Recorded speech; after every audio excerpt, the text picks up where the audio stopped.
the ability to open up Africa, to say, come home if you wish, come to stay, come to visit. But Africa is saying, welcome home. That alone is healing.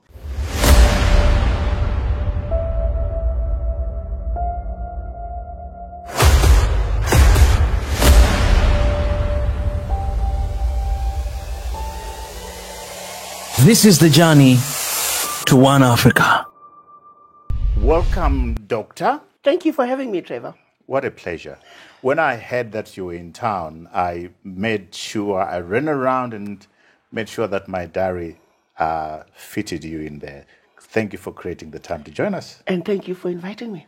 Shall we before I go there, let me just, let people out there know that you are founder and owner of medical clinics. Correct. In the U.S., known as the Bell Family Medical Centers. Mm-hmm. You are a diplomat, you are a public speaker, you are an educator, you are an entrepreneur.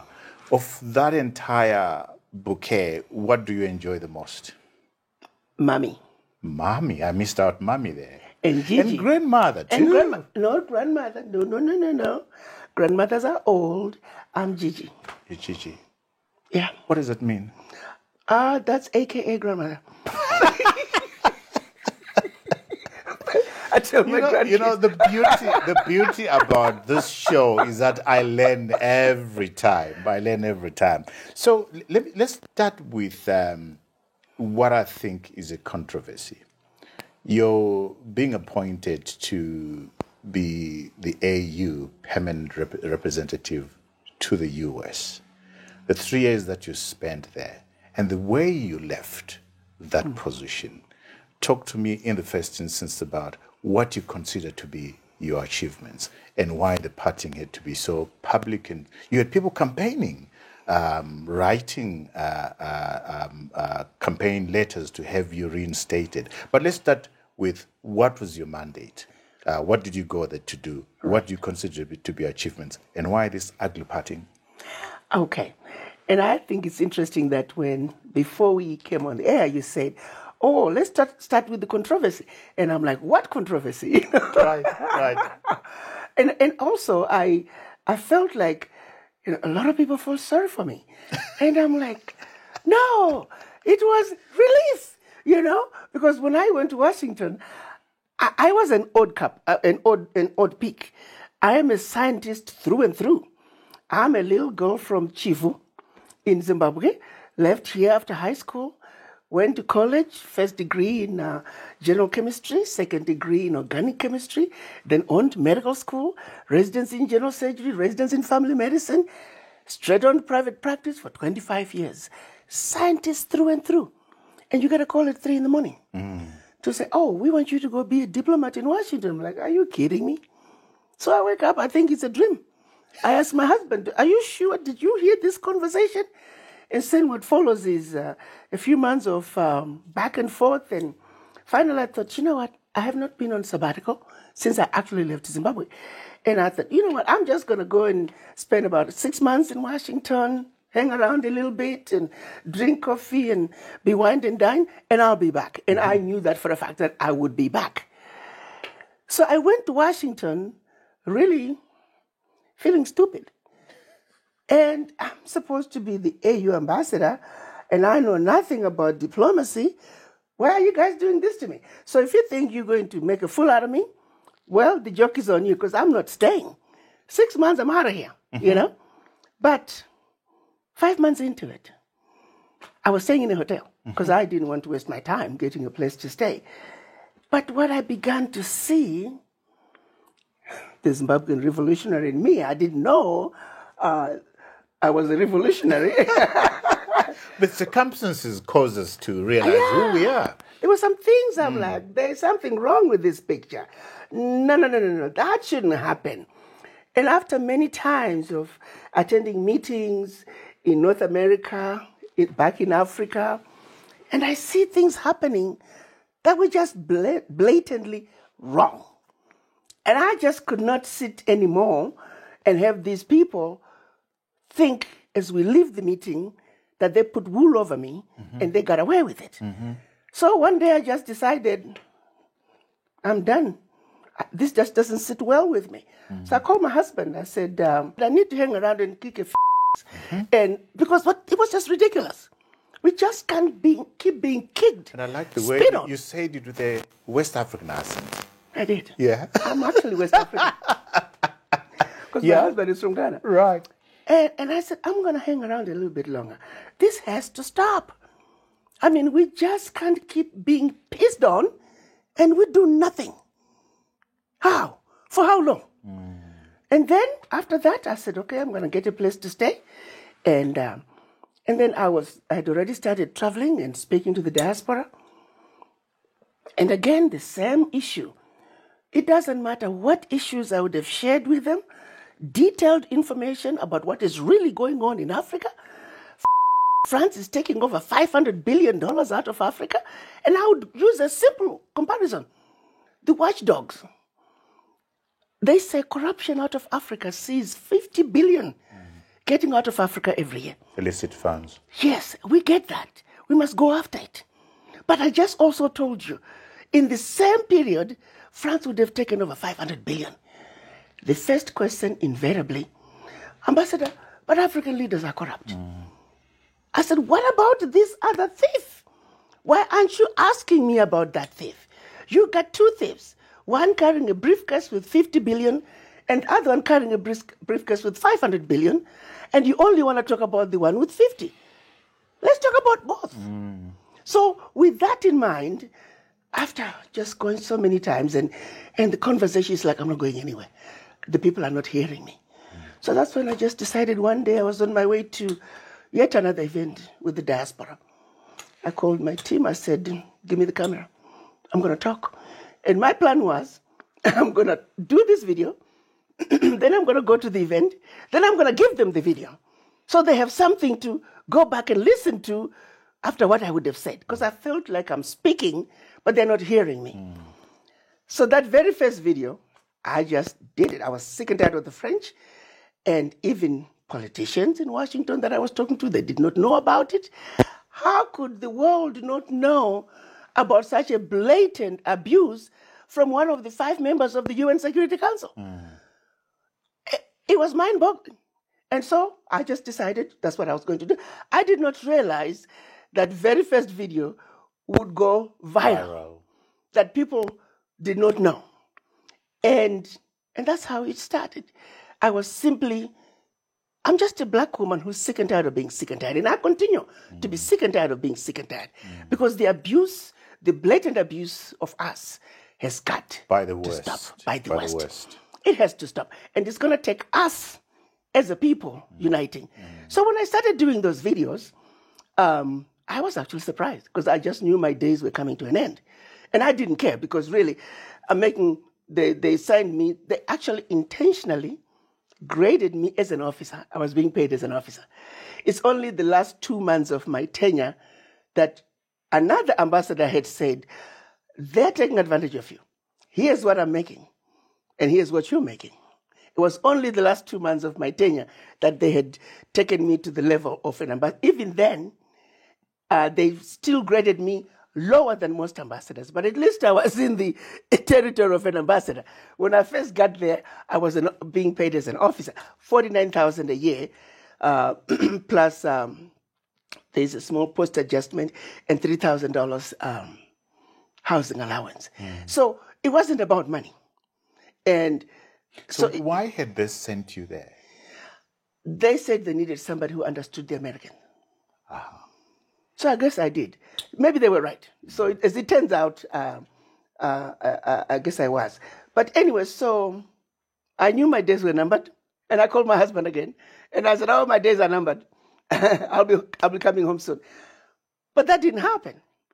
The director of communications at the AU, she said her grandfather, 92 years old, loved me, and she said, "I'm going to put all the videos on the website at the AU." So all the videos were there. And then one day a phone call came.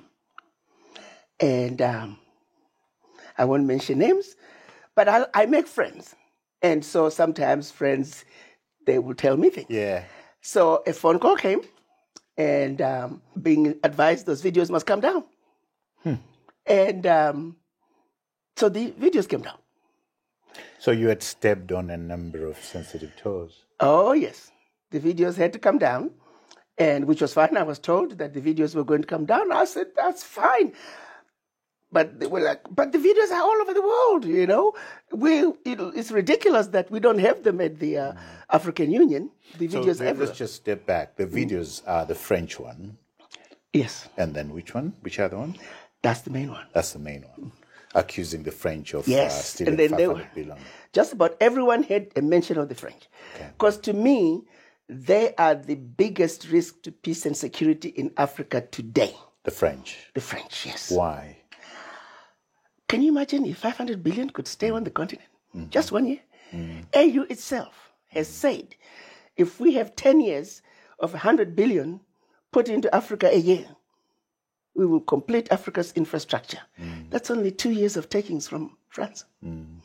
So then on top of that, the peace and security issues, the wars, the coups, the support of all kinds of instabilities around the West continent. Africa. Others are in there too, but I feel very strongly that the French are leading the pack. Have the French responded in any way? No, they Or don't. their response was to get you fired? Exactly. Exactly, yeah. But it even took 5 months. After that phone call, it was 5 months before the chairman did what Any he did. bitterness on your side? The way you Absolutely. No, I have no bitterness. I was ready to go home because also the office was useless. I'm sorry to say the truth. This is just the truth. They told me themselves that we are not interested in results, Ambassador. I'm not kidding you. Wow. The HR director told me, Ambassador, you're wasting your time. We're not interested in results. Secondly, that office had been relegated to being a protocol office. That's it. They were not expecting anything out of it. Wow. As we were chatting via WhatsApp, you said to me, I asked you, what is it that you want to talk about? And you said to me, I want to talk about people of African descent coming home to Africa. Yeah. This is the most important issue for me. The damage of over 400 years must be reversed. Absolutely. Why is this so important to you? Just unpack to us. And when this epiphany sort of emerged as something that's important that needs to be done. I am a medical doctor. And you know, the funny thing is when I was, before I made the decision to stay, you know, I said, I'm a healer. Why am I hanging around here? What am I doing? You know, I could be saving lives on a daily basis rather than sitting around and listening to all this nonsense, you know.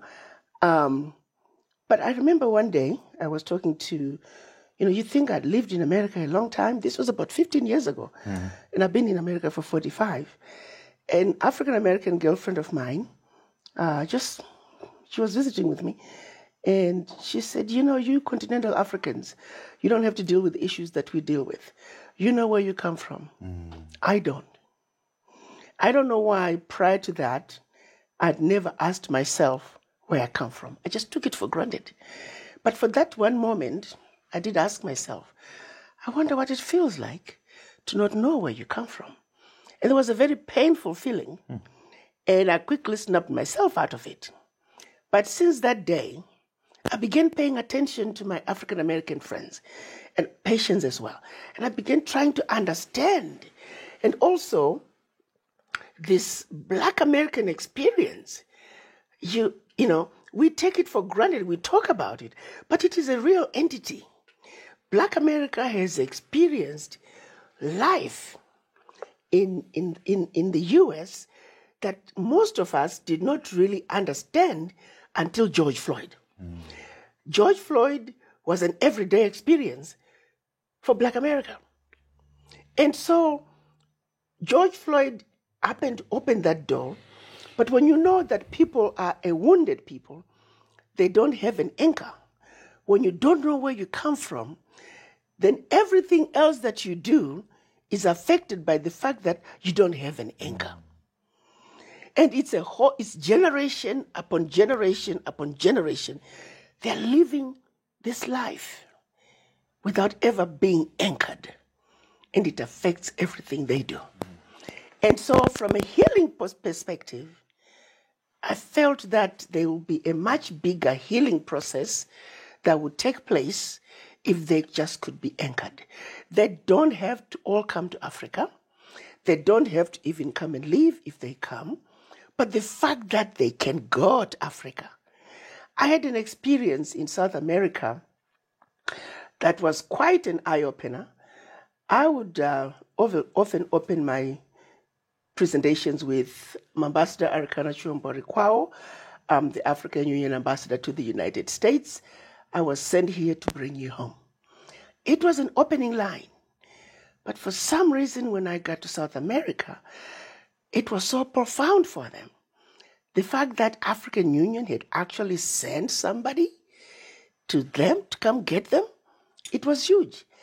And so as I was talking, I began to see people sharing tissues. And I thought, did I say something? So I had to sort of slowly wind down my speech because I couldn't read what was going on. And when I finally got off, the first gentleman to speak, he said, "You found us. Wow. You found us." Wow.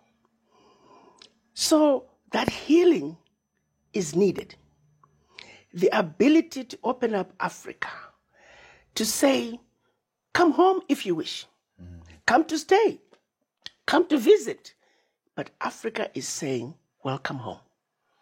That alone is healing in a very profound way.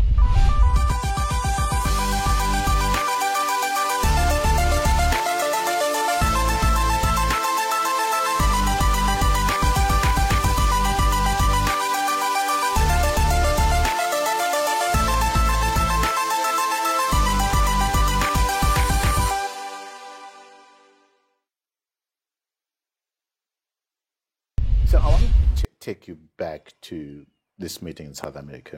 Right. You have come and you've said to them, I've come to take you back home. And people are in tears. What goes through your mind? What needs to be done? First of all, the hopelessness was palpable.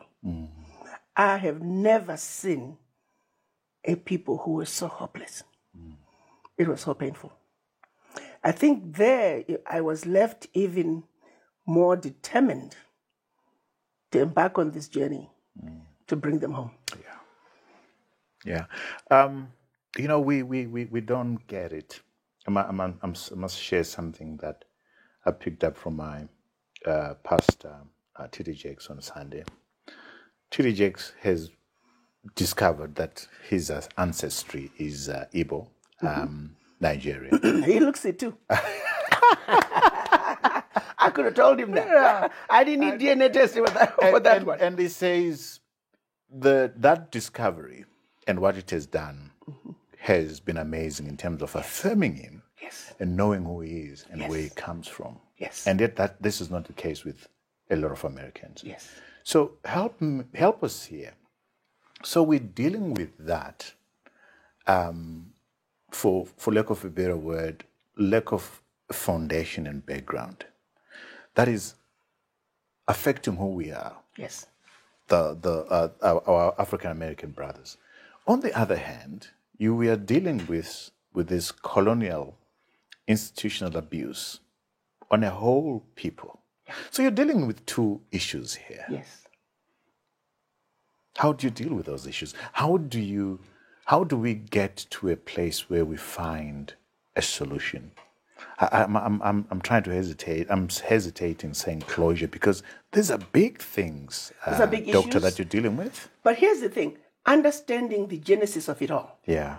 At the end of the day, as a people of African descent, no matter where you find us on earth, we are a wounded people and we need healing.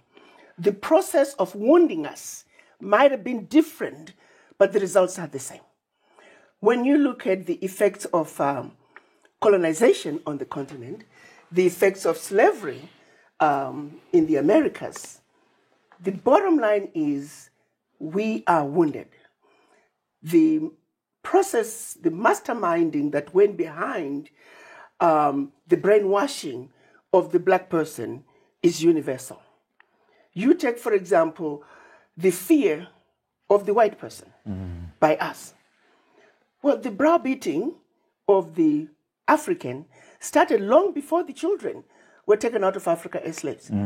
So by the time the children were taken out of Africa as slaves, they were already brainwashed. They were already programmed to believe that Jesus Christ is white, that the angels are white, and that white people, even though they are not white like this cup over here, never mind that we are pinkish, but we are white like the angels, and you're black like the devil. We took it without question. To this very day, we take it without question. So that process, whoever came up with this mastermind, these missionaries being sent to Africa, teach them how to read, but not how to reason.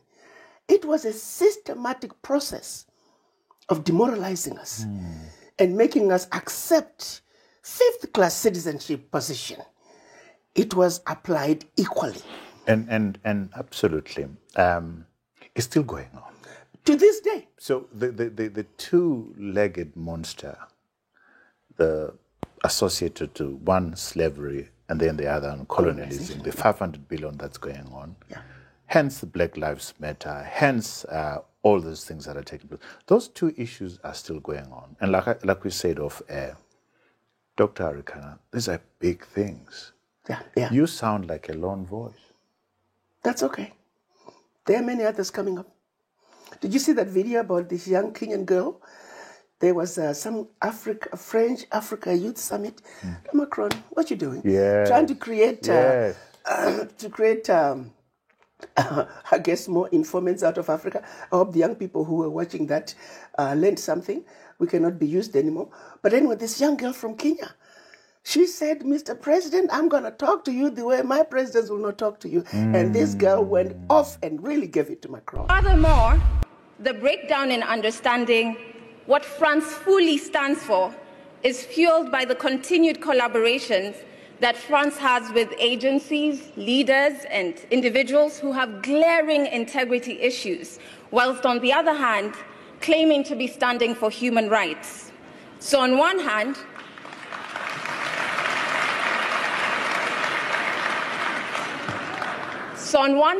we have France that is entrenched in issues around racism, around exploitative dominance, and whilst on the other hand, they're still claiming to teach others about democracy. We need more young people like that. So they're coming. It's the young man in Mali who shot down a French drone with a catapult. So they're coming. The voices are there. They're not as many, but they're coming. Why, to your point about the Kenyan girl speaking to Macron, why are our presidents not standing up to speak about the things that are wounding us? Talk to me about that. To be very honest with you, I don't envy any of the African heads of state. They're fighting with both hands, not only tied, but they're tied in their backs. At least if their hands were tied in their front, they could hit with their hands. Their hands are tied behind their backs. Let me start with the 14 countries that are former French colonies. Let me just give you a synopsis of the Pact for the Continuation of Colonization. At independence, they had to give up 85% of their bank reserves, turn them over to the French Treasury. Now that has come down to about 60%. And if they wanted some of that money, they had to submit a financial statement. And if approved, you could only access 20% of what you deposited the year before as a loan at commercial interest rate. France would take your deposits of the 14 countries, invest them in the French Treasury under their name. You don't have to know what the returns are. Your language of instruction is French. Your minerals, discovered, yet to be discovered, France has first right of refusal. Your military, it has to be trained by France. You got to acquire all your military equipment from France. Do you think they're going to give you the best? France... You've left out one important one, assimilation, cultural assimilation. Yes, and then French military is going to be present in your countries and may invade you without notice if they feel their interests are being violated. What are those interests? A president saying, "Why we need our money. We cannot continue to turn over our bank reserves." That's a violation. You could be invaded. And they did. Men were killed. There were coups. They were exiled. So now you take a leader who has given up his finances, he has given up his military, he has given up his natural resources, he is left with 15% of his bank reserves. Now you say to him, why can't you feed your people? Let's be real here. Let's be real. But why is that leader allowing that to happen? He's got the people to support him, to revolt against this. He doesn't. Can't. Look at what we have right now in Africa. These people are forever supporting opposition. So even if opposition they are supporting today wins, tomorrow they no longer support them. Whoever is opposition, that's who they support. Serious man is going to support opposition. Serious man is going on to support all these quote-unquote terrorists. We don't have a single gun manufacturing plant in Africa. Where are the guns? Follow the guns. If you follow the guns, you know where the money is coming from. You know who the real enemy is. If you look at a situation, I was listening to President of Barbados. She hit the nail in the head when she was talking about the funds for terrorism and money laundering. She said when they were looking for money laundering from Russia, they didn't come to Africa. They didn't go to the Caribbean. They knew exactly where to go. Are you with me? I'm with so you. let's stop playing games here. They know what they're doing. Yeah, they know what they're doing, and I hear you. But I want to see whether there is any accountability on us. Absolutely. We are accountable. Here's how I summarize it very simply. You are the bully, and you're taking 80% of my lunch every day. And then because you're the bully and you got the money, now all you want me to do is highlight how I'm failing to make it with the 20%. But you don't want me to talk about the 80% that you're taking from me.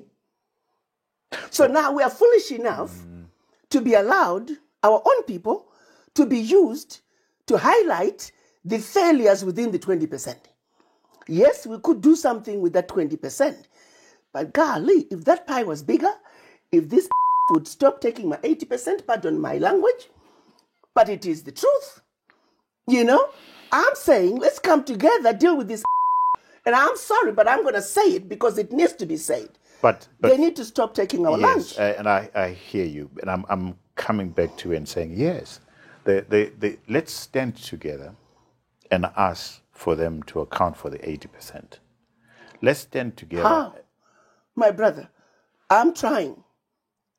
You have 6 people in your family. 3 are getting brown envelopes to say what they want them to say. There are so many brown envelopes running around Africa. So the question then becomes, how do we train the African not to be used as an instrument of your own self-destruction? That's where we need to go back to. I'm going to throw the question back Just at you. mind. How do we do it? Speak the truth. Let's teach our children our history. Our people do not know our history.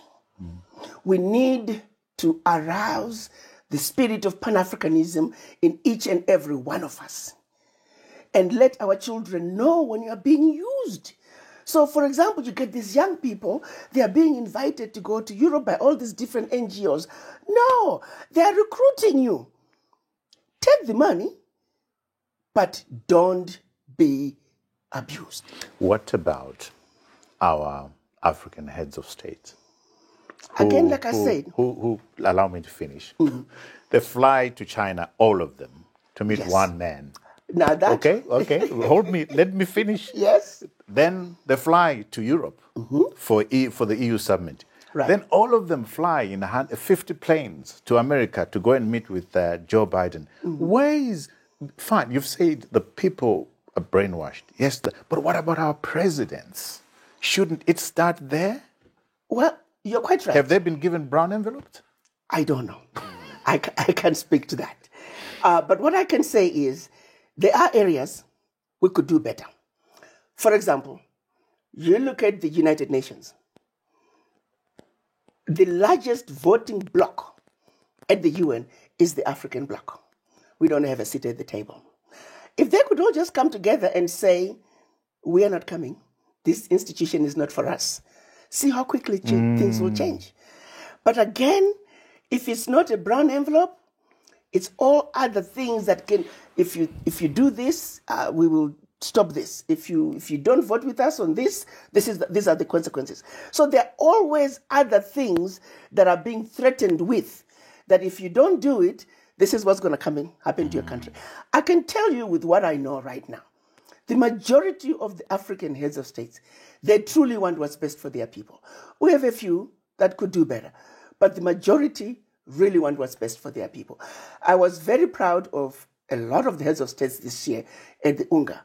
All of them came strongly in support of sanctions against Zimbabwe. And a lot of them were very Pan-African.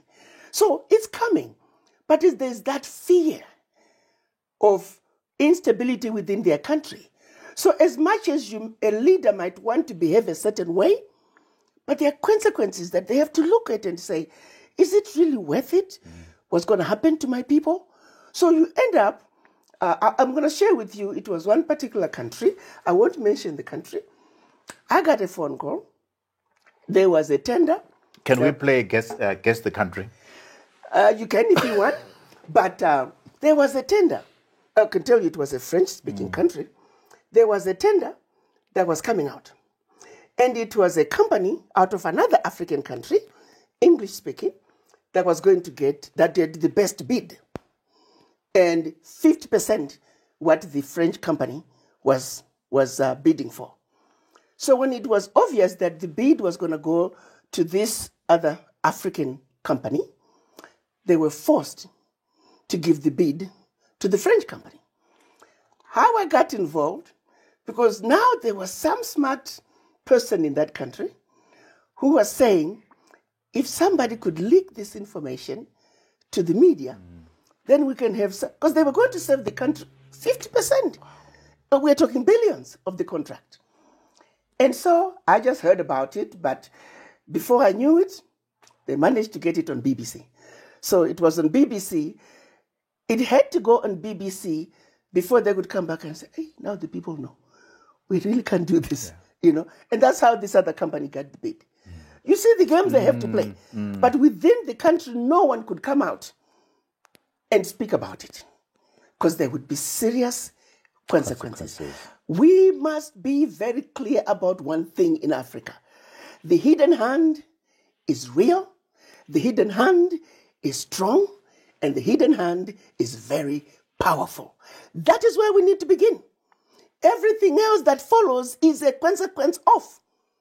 We must understand the enemy, that big, powerful, strong, hidden hand. Let's deal with it. But for us to deal with it, we must understand it. And our people must understand it. So yes, we must hold our heads of states accountable. But again, back to the two men with briefcases, 50 billion and 500 billion. Yeah, we need an army for a smaller army for the 50 billion, a 10 times bigger army for 500 billion. It's the game of war. We must strategize. So your institute, the African Diaspora Development Institute, are you making headway? I just want to bring the children of Africa home because we understand the diaspora are Africa's true gold. Think of the brains that are in the diaspora. Think of the monies in the diaspora. If we can just repatriate those brains, repatriate those monies in an organized way, we don't need anybody.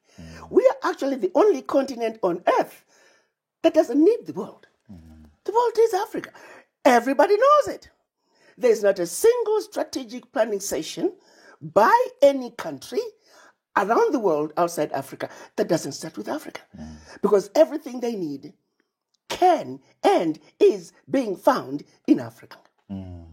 So we have what it takes, and they know it. They're very jealous of us, actually very envious of what we have as a people. So not only have they gone after our natural resources, now they're going after our human resources. You see, they've gone for so many decades of reduced reproductive process. Now, the age gaps in their nations, huge. They are now looking for people to take care of them when they age. Is the diaspora? You spoke about your meeting in South America. Is the diaspora ready to come home? Do they have any concerns about coming to Africa as it is? Let me say this. We are making headway. The Pan-African conversations are increasing. I belong to a lot of platforms. I don't post, but I just follow. I love the conversations that are coming out. Is that enough? Not by any stretch of imagination. We need a lot more people to understand the issues. We find a lot, like for example, Zimbabweans, who just don't understand what's going on. This is an amazing country. Beautiful country. Beautiful country. One of the safest countries to live in, and yet it's painted as top 10 worst countries to live in. One of the best countries to invest in, opportunities that are so low hanging. But they don't know that. The president said, and I'm going to say it in our language, Nyika inovakwa neve nevayo. People must understand the country is going to be built by its people. Absolutely. But the people must be in the know. If the people do not know, how can they build their country? So to the Zimbabweans, I say, take some time. Because if you're going to say, we don't like the government, therefore we're not going to Zimbabwe. Well, guess what? If opposition wins next time, there's now going to be another 50% that don't like opposition. So what's going to happen to your mother in the village? She didn't get anything done because you were mad at the ruling party. Then the next time another party comes in, your mother is still going to be the loser because nothing is going to get done because the opposition is fighting. How long are we going to wake up and say, Albert Einstein, insanity, is doing the same thing over and over and expecting a different result? No. We work with the current government. We make them accountable. We engage them at the highest level. We demand change. We demand that at the end of the day, it's about building that strong private sector. Nothing stops you from what you're saying. Sorry to bump in, because I think your finger is on a very important thing, which is know the difference between your political party and your country. Exactly. That we can differ on which party I support. But when it comes to my country, the flag and my country, you can't touch me. Absolutely. Is that what you're saying? Development is development. Yeah. If a bridge is built, the current president is not going to destroy it when he leaves. That just means the next president must come in and extend on that bridge. Put irrigation over that bridge. Develop it, advance it. But we need to look at it and say, what have I done to build my country, to contribute towards the building of my country?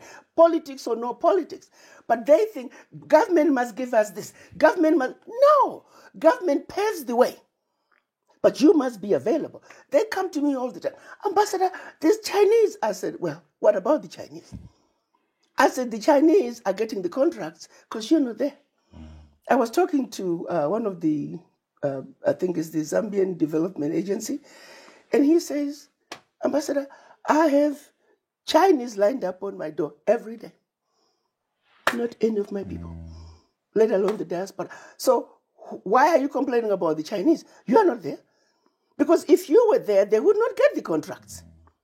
You are not there until you are ready to stand up, until you are ready to put your monies together, believe in each other, rather than continue to complain. Guess what? They love it when you continue to complain. So they can move in and take what belongs to you. The joke is on you. Let's move on to something very important and related, which is xenophobia on the continent. And Ghanaians kicking out, was it Nigerians kicking out Ghanaians? But I think they've learned Somalia, the difference South with Africa, Ghanaians. South Africa is the concept. But Ghanaians have learned, though. Even Nigerians have learned from the mistakes they made. To think of all countries, though, South Africa is a sad story. With everything the world did to liberate South Africa, it goes back again to the children don't know our history. They don't know the struggles.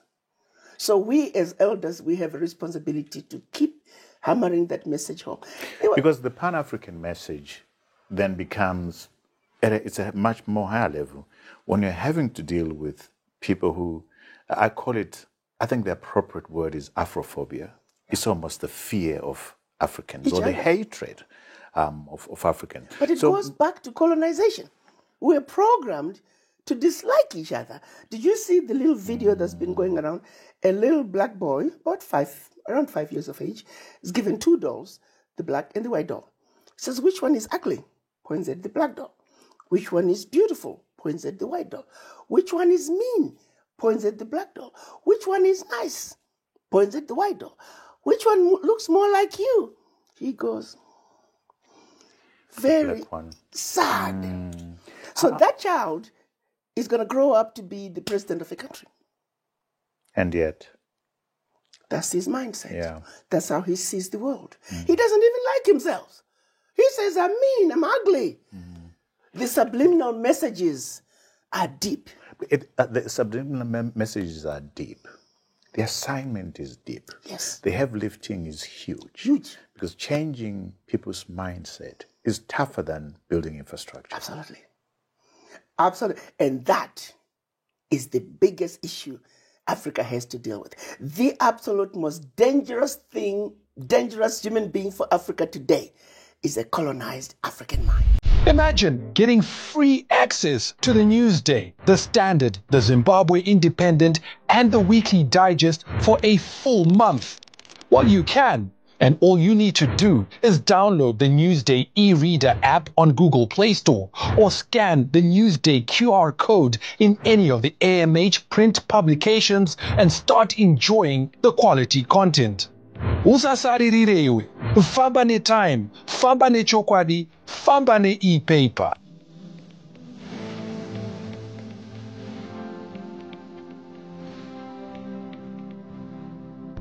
Powerful words. And I think the emotions are strong. When you're talking, I sense it. The emotions are raw. Yeah. This is no pretend business. No. How much of this is because you've spent 45 years in America? It has nothing to do with spending 45 years in America.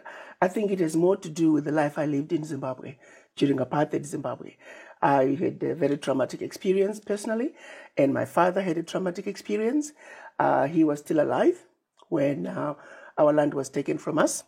If you remember, the British, if you were a veteran of the First or Second World War, you were guaranteed 2,000 hectares of land in Zimbabwe, plus any loot from the local people. I want to repeat that.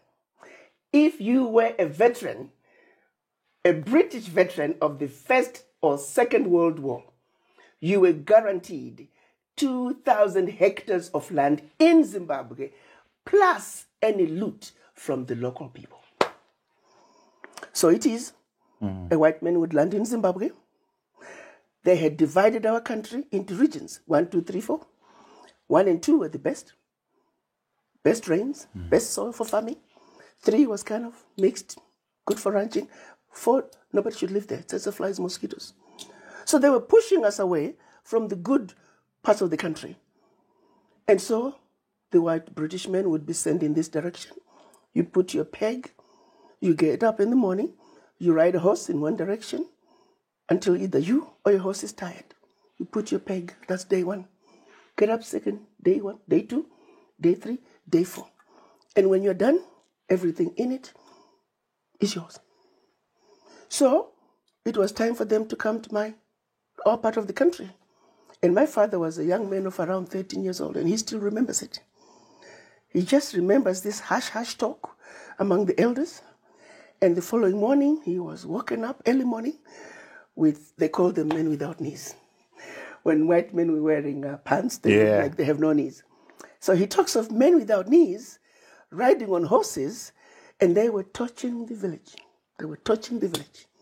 And he remembered, you know how we keep firewood in a shape like this? Yeah. He went and hid between the firewood, and he saw it all come out. And apparently, his aunt was pregnant and due to deliver any day. So the elders had asked for permission if she could be allowed to stay. So they felt that maybe if they kept a young child, their chances of getting killed by these men without knees were less. So they kept him as the young child. So it was the aunt, her husband, another aunt who was the midwife. It was himself and another sister to the one who was pregnant. They were all huddled in this hut. Unfortunately for them, it took about 3 weeks for her to deliver. And every morning, the man without knees on his horse would come to find out if she had delivered. The rest of them, they left with whatever they could carry. Their chickens, their goats, their cows, their donkeys, they were all taken by the men without knees because they were told, everything is yours. So they left with whatever they could carry. And he remembers how scared he was every morning that man without knees was going to come in and kill them. So 3 weeks of torture and scared about this man without knees. And no sooner had they joined, and that's how we just got split up. No sooner had they regrouped, another one came and reclaimed. In this direction, go past this mountain. In this direction, go past this river. Your land is now mine. I grew up hearing that story.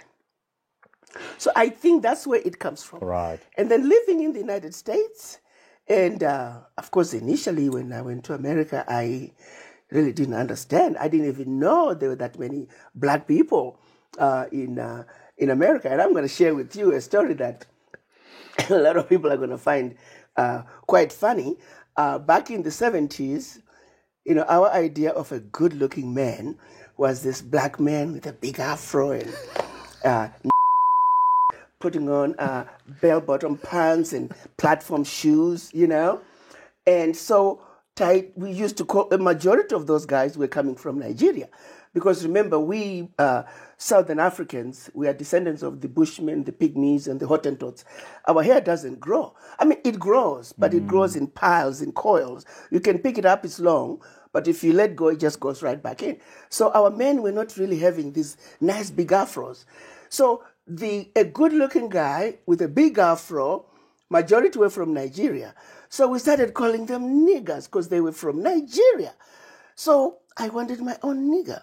And then we heard that there were some niggers in America. So the likes of Andrew Young was being an ambassador, and they were Caribbean. We got the Jimmy Cliffs and the Bob Marleys.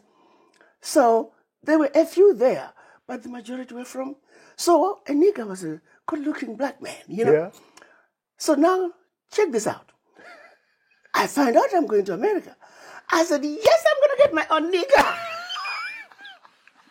And then I ended up going to Fisk University. I was admitted to various universities, and I had to submit which university I wanted. And I knew nothing about any of those universities, but Fisk University was in Nashville, Tennessee, and it said, Music City, USA. I said, I'm going to Music City. The issue that it was a historically black college, it didn't make sense to me. What do you mean black? The uniforms are black. The walls are painted black. So I disregarded that part. So people thought I wanted my own nigger, and I was going to the Music City. So I get to Fisk, and I'm dropped off. The taxi driver was not very nice. He just dumped me in the middle of the campus. And I look around. There are all these black people. I'm like, I'm lost. I must be in the island somewhere. Where are the white people? I'm coming to a white country, But anyway, be it as it may, I hang around. My lesson on being a nigger came from my girlfriend, who was an African American. We went downtown Nashville shopping.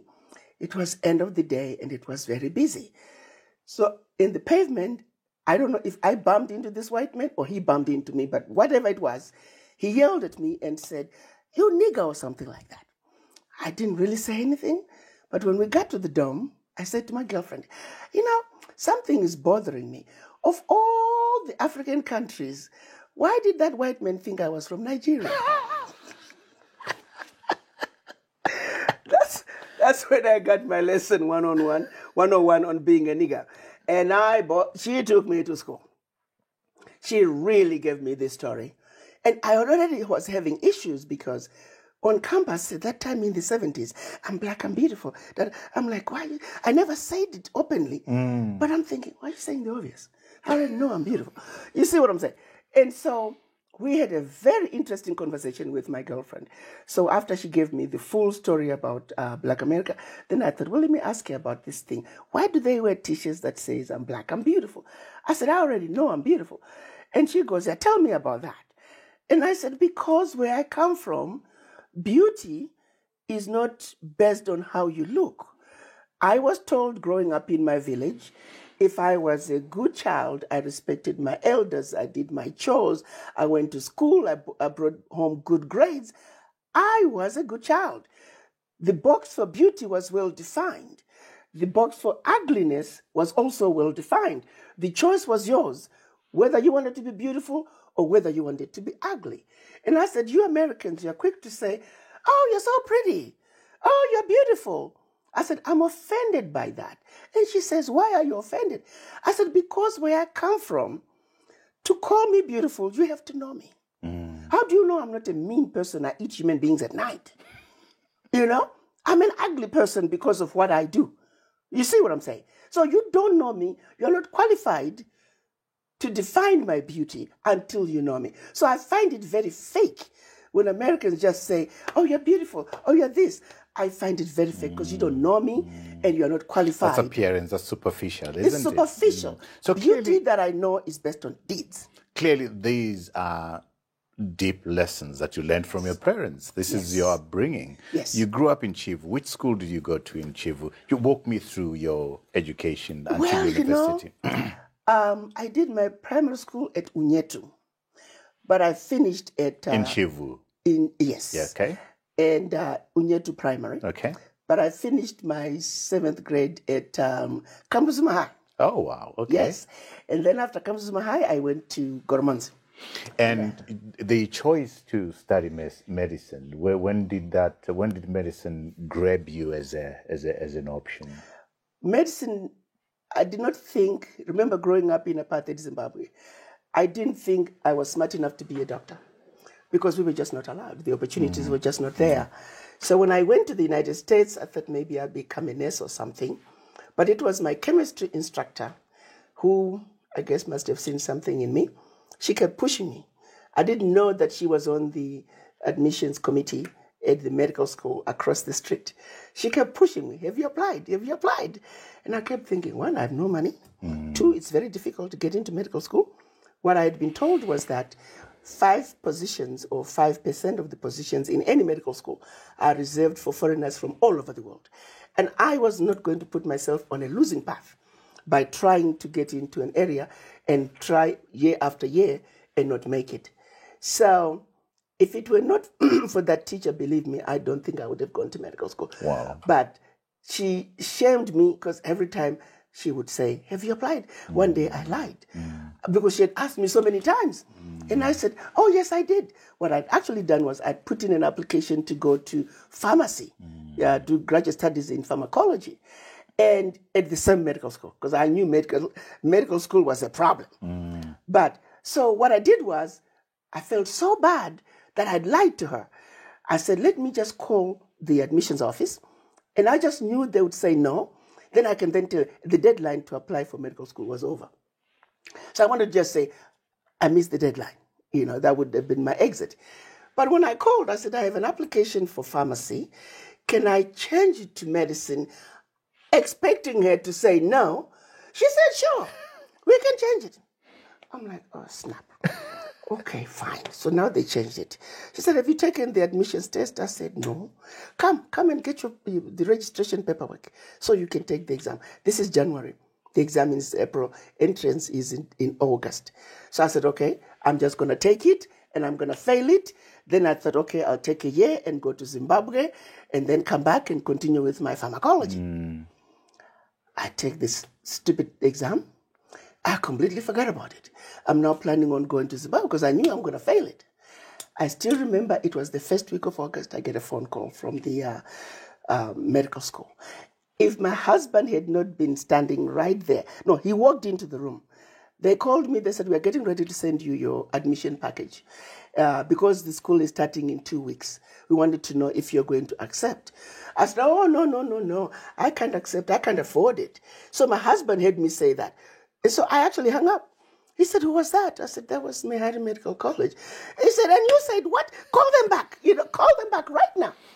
I said, but honey, we have no money. He said, don't worry about it. Just call them back. So I sheepishly called them back. I said, I'll accept. So I accepted, not a penny in my pocket. But that's how I got to medical school. Wow. I had no money.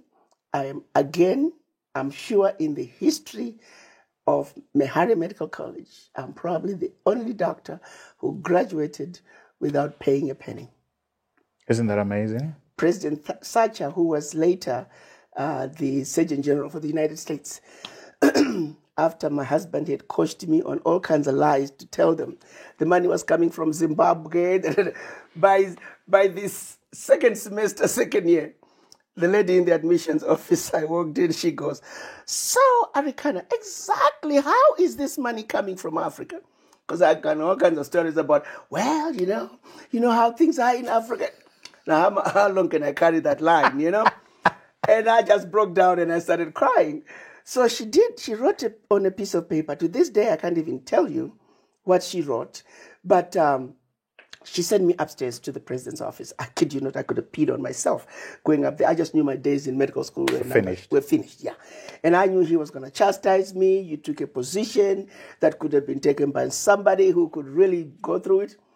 I get up there, President Thatcher, he's talking about Zimbabwe, where you come from, my family and all that. And I'm expecting when the hammer is going to come down. And after that, he signed whatever that piece of paper, handed it to me, and she said, go back down. I go back down, the woman looks at me, shakes her head, and gives me my admission packet. One semester after another. I would show up, the woman would shake her head, she'll give me a piece of paper. How do you explain that? I don't know. I can't explain it. But that's my story. Fascinating. And I'm sticking by it. and then you stick by a story, that's fine. You've now done amazing work with the Bell Family Medical Center. Talk to me about the thinking around that and what it is that you're doing. A lot of the things that I've done, it's like going to medical school. I wasn't planning on it. I knew I would have wanted to be a medical doctor, but I thought the climb was too steep. I didn't think I could make it into medicine. Not that I wasn't able in terms of the material, but the process, I didn't think I would make it through the process. So the same is true with my husband is a medical doctor. He is older than me. Your husband is Ghanaian. He's Ghanaian, yeah. And he was already a medical doctor. So, because being a man, I used to laugh at him because he set me up. I never looked for a job as a doctor. I just knew I was going to have my own practice just like my husband. And so he pretty much would set up my clinics and all that. But, putting all the stuff I needed in the clinic. And the reason I'm laughing at my memory of him was that, so I'd go to work in the morning and he would have brought in some supplies and I would call him and say, honey, where did you put this? I may be asking for a speculum. Okay, what you got? And I'm like, well, I have this patient with such and such. Okay, here's what I want you to do. I'm like, no, stop. I only asked you where the speculum is. I am seeing my own patient. I am my own person. No, he wanted to tell me what to do, And so we had to go through that. Like, if I call you for a specific question, because you were here last night, tell me where that item is. And if I need help with treating my patient, I will ask you specifically. But no, invariably, okay, what you got? This is what you need to do. But anyway, so my husband set me up. So that was, looking for a job as a medical doctor was never something that occurred to me. I'm a business person. My father was a business person back in Chivu. He had the first long-distance buses into our area. He had general stores. So I think it was also just the entrepreneur spirit is within me. And so I just started buying clinics and opening clinics where there aren't any. And that's how it started. What does your name mean? Does it mean anything, Arikana? It's a beautiful name. Let me tell you, Trevor, I was supposed to be a boy. And I know you're probably thinking, what do you mean? My mother had 8 pregnancies, and the second one was a boy. The rest were girls. So I am pregnancy number 7. So by the time they got to me, my father just knew that my mother was incapable of having a boy. So he went to consult a juju man, and this juju man was known for the wife has to become pregnant first, and then you go there and take the juju medicine ever so often while you're pregnant. Your wife who is incapable of producing a certain sex, but that medicine that you're taking will convert the sex. So I was already known to be a girl, but the juju medicine was going to turn me into a boy. So my father just knew that I was a boy. And he had done his research, and my name was supposed to be Arikana, the husband of Hannah in the Bible. Yeah. So it is I was born, and the story goes, my father was running Saza Hospital. That's where I was born. He's running up the steps at Saza Hospital because they knew him as a local businessman. Oh, his name was, which was a business name, Fazamoyo. Mr. Fazamoyo, congratulations, you have a baby girl. Supposedly he shoved the nurse aside and he kept going. Gets to my room. Sure enough, it's a girl. My father disappears for 3 days. When he came back, he didn't feel like spending time looking for another name. So he removed the E and he put an A and he called me Arikana. It's a made-up name. To my surprise, this was in 2021. There was this white man I was going to be having a call with. And he says, oh, before our meeting, I did a research on your name. I love it. It's a perfect meaning that describes you. I said, sir, you're wrong. My name means nothing. My father made it up. He said, let me send it to you. Somebody has done a profile on Arikana. Wow. So it's out there. It means something. Somebody made it mean something. And I'm sure it's a Shona name. It's Zimbabwe. Yeah. So if you Google Arikana, there is a meaning now. But I can assure you that name. Do you know what the meaning is? Not yet. I've looked it up, but you forget it. You have been recognized. You've gotten a number of prestigious awards, Arikana. Right. 1996 Achievement Award, 2015 African Women Excellence Award, 2019 Person of the Year by the Guardian newspaper. Which ones of these mean the most to you and why? 1996, Mandela. Talk to me about that. I think as a young woman at that time, to be in the same room with Nelson Mandela and President Mugabe was huge.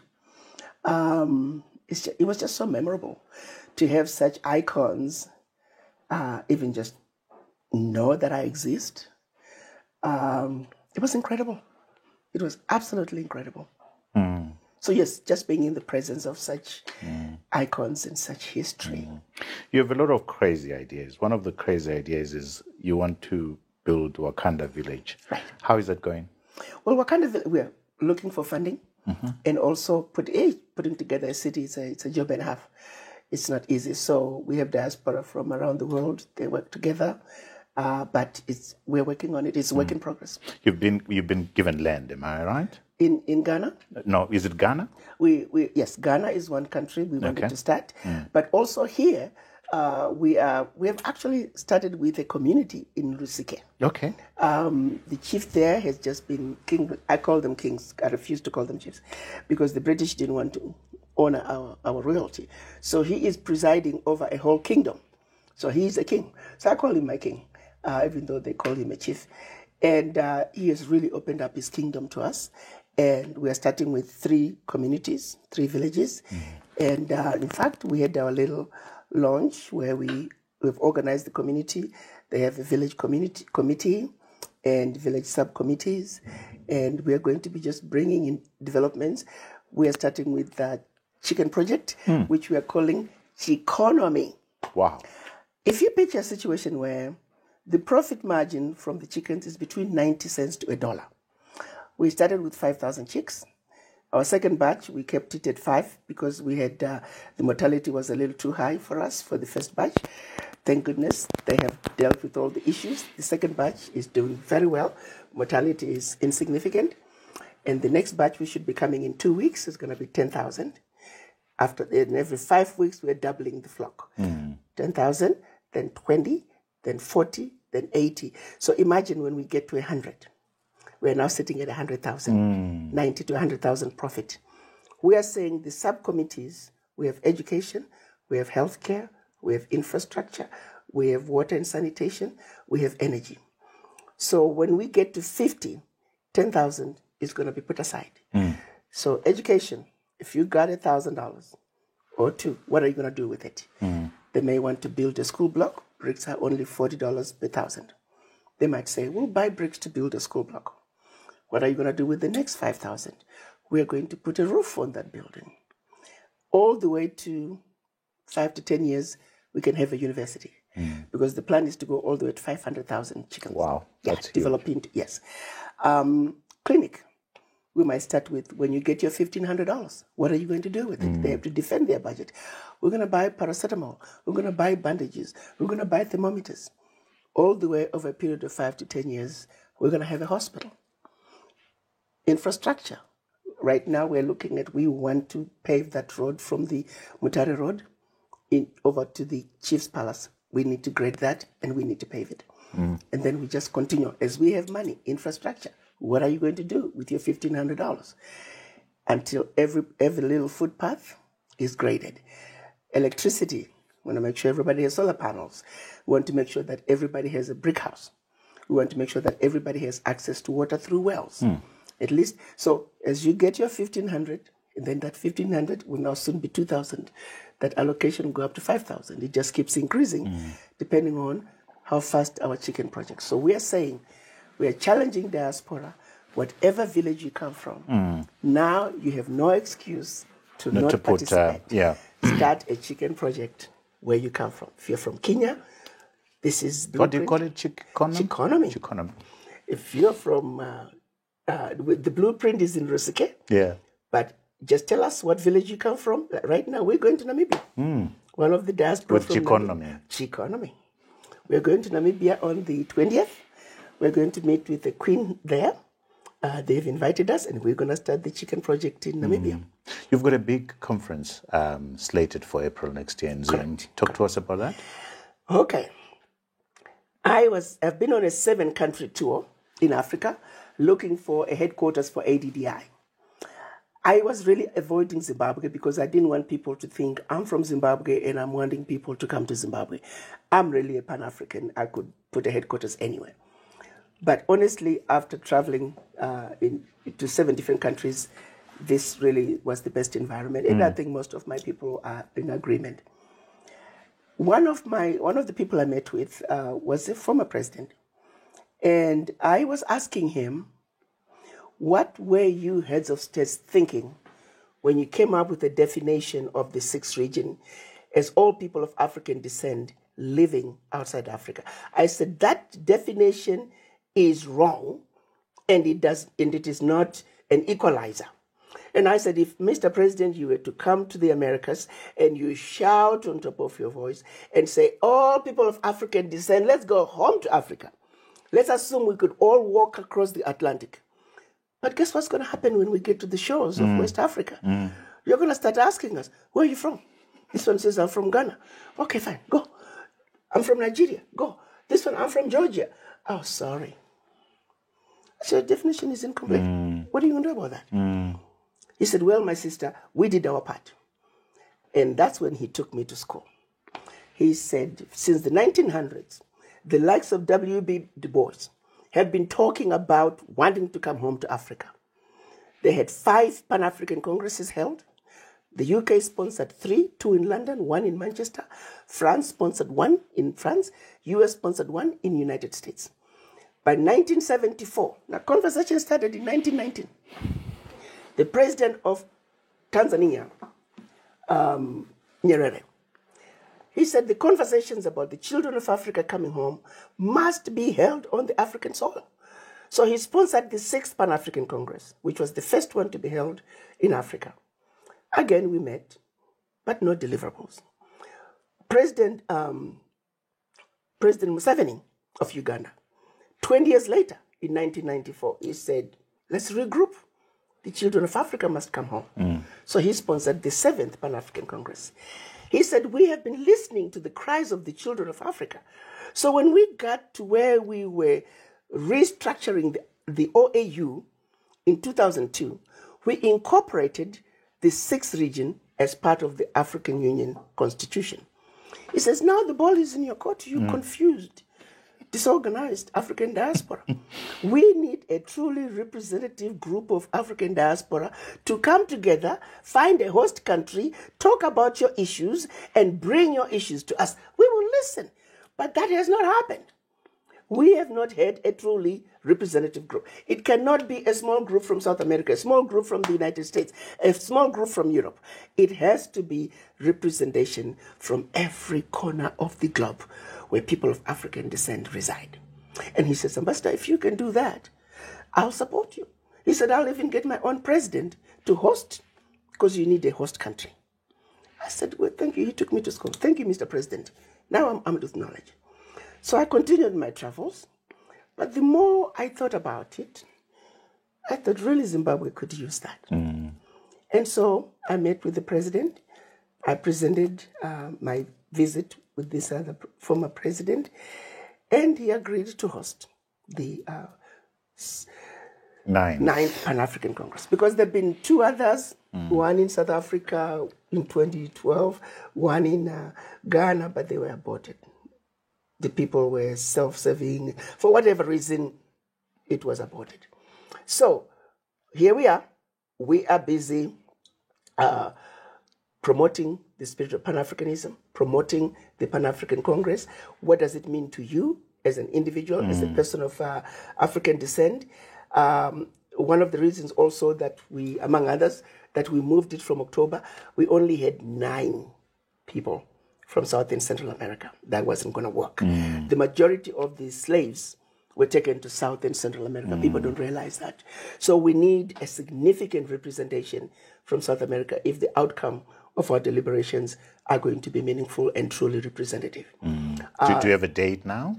Yes, 19 to 16 of April. We're just waiting for final confirmation of the availability of the president. But we're trying to tie it in with, there was also a point raised by the Foreign Ministry. We want to tie it in with independence, which is the 18th. Fantastic. So yeah, we are looking forward to bringing the children of Africa home. Key discussions are going to be pathway to citizenship and establishment of the 6th region headquarters.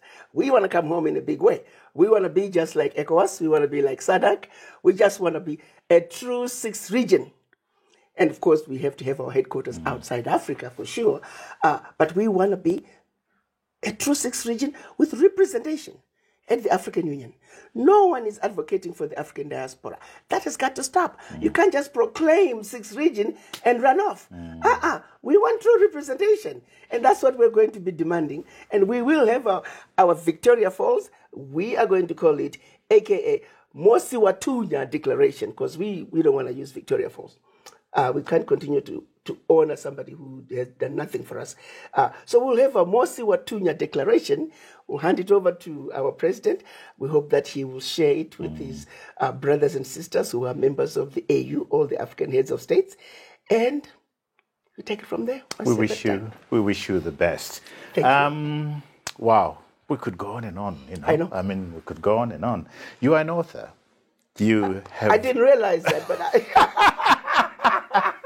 You are an author. You have written an Amazon bestseller, Africa 101. I haven't read it, I must say, but it's on my list to read because I think I'm going to be educated, like you've educated all of us today, about Pan-Africanism. It's called The Wake Up Call for Africa. I'm looking forward to reading that.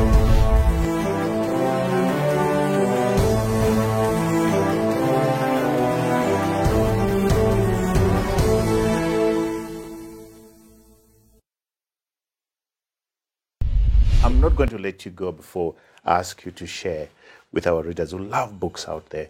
But you're passionate about changing our mindset. Right. What books would you recommend we read as Africans to change our mindset? If not, what other books have you read that have I think I would influenced suggest, you? I can't really name the titles right now, but there are a whole lot of books. We'll find them. Tell us the which works by Kwame Nkrumah. Kwame Nkrumah. Yeah, if you can, any of the works by Kwame Nkrumah. Mandela's book is quite inspiring, one of his. The Long Walk to Freedom? Yes, and one of Obama's as well is quite... Which one? Which Obama one? There's The Promised Land, the recent one? No. Or Dreams from My Father? Dreams from My Father. Okay. Yes. But start with Nkrumah. Yeah. Because he's one of the top Pan-Africanists. Yeah. And he takes you to the OAU and the Casablanca group. If you start there, because the belief is, had the Casablanca group won in 1963 during the creation of OAU, Africa would be sitting in a very different place. We failed because the Casablanca group did not win. Start with Nkrumah. Dr. Arikana Chihombori-Quao, it's been a pleasure talking to you. Absolutely, same here. We could go on and on, but yes. we've got to stop. Thank you so much for creating the time. Thank you for having me. Squeezing us into your busy schedule. Thank you. I've thoroughly enjoyed talking to you. Pan-Africanism is an important issue.